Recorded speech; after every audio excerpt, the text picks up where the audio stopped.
अध्यक्ष महोदय, एका महत्त्वाच्या विषयावर मला स्थगन मांडण्याची आपण संधी दिली, मी आपले आभार मानतो. काल 2 बातम्या महत्त्वाच्या ह्या आपल्या पेपरमध्ये आलेल्या आहेत.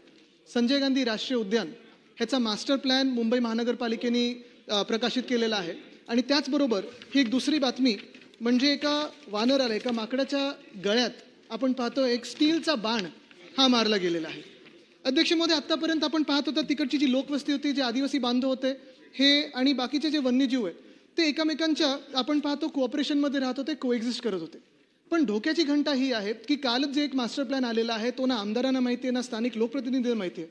मुंबई महानगरपालिकेने प्रकाशित केलं आणि दुसऱ्या बाजूला असं जर वन्यजीव धोक्यात आलं तर ह्याच्यावर कडक कारवाई करण्याची जबाबदारी ही नेमकी कोणाची असेल हे वन खात्याकडून आम्हाला उत्तर पाहिजे. कारण काल एका माकडाला मारलंय, आज एका माकडाची माहिती येते.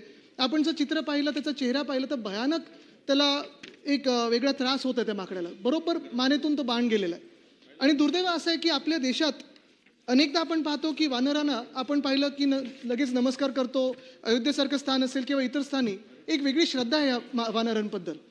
पण ह्याच्यात जो काही संशय घेतलेला आहे तो तिकडे जो ही धनुर्विद्या शिकवतो त्याच्यावर संशय घेतलेला आहे. पण दुर्दैवाने असं आता दिसायला लागलेलं आहे की धनुष्यबाण चुकीच्या हातात गेल्यानंतर कसा ह्याचा वापर होऊ शकतो आणि आपल्या देशावर, आपल्या राज्यावर परिणाम काय होऊ शकतो हे धनुष्यबाण कोणाच्या चुकीच्या हातात गेल्यानंतर कळायला लागलेलं आहे.